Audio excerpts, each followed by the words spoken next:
The Health Insider, Quality of Life. Selamat sore. Pada sore ini saya akan membahas tentang batuk. Apa itu batuk? Batuk itu bisa didefinisikan sebagai ekspirasi yang eksplosif. Jadi pada pernapasan itu ada dua fase, ada inspirasi dan ada ekspirasi.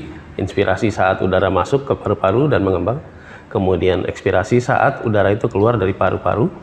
Nah, pada saat batuk diawali dengan inspirasi, kemudian pas ekspirasi itu ya, dikatakan eksplosif. Batuk itu bukan sebuah penyakit, tapi batuk menandakan adanya sesuatu.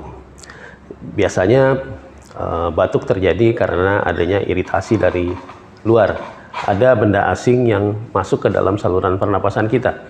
Sehingga saluran pernapasan kita bereaksi berupa refleks dan terjadilah batuk itu. Batuk ini bisa disebabkan secara garis besar oleh dua hal. Yang pertama karena alergi. Yang kedua biasanya karena infeksi. Kalau karena alergi, jarang sekali batuk itu disertai oleh demam. Tapi kalau batuk itu disebabkan oleh infeksi, misalnya batuk karena pneumonia atau tuberkulosis atau bronkitis, kadang-kadang di awalnya acap kali disertai dengan demam.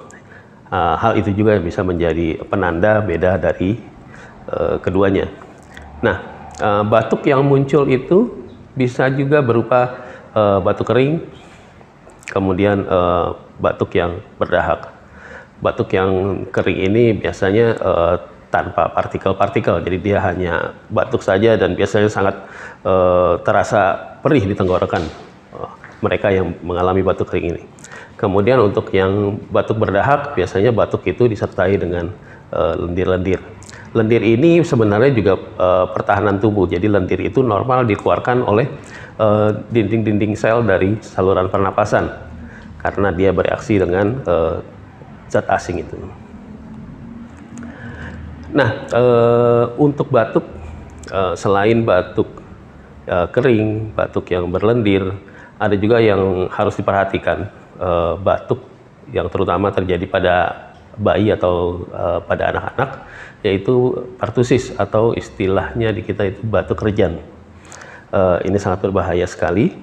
Kalau di zaman dulu sebelum ada vaksinasi, batuk rejan ini biasanya sering mengakibatkan kematian. Tapi setelah adanya vaksinasi, perlahan-lahan batuk rejan ini ya bukan masalah lagi di negeri kita.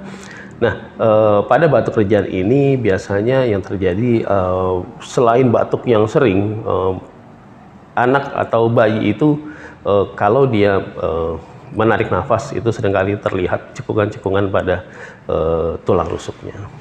Tapi sekarang ya seperti saya sebut tadi, setelah vaksinasi yang masif, vaksinasi DPT namanya, batuk rejan itu sudah bukan jadi masalah lagi di negeri kita.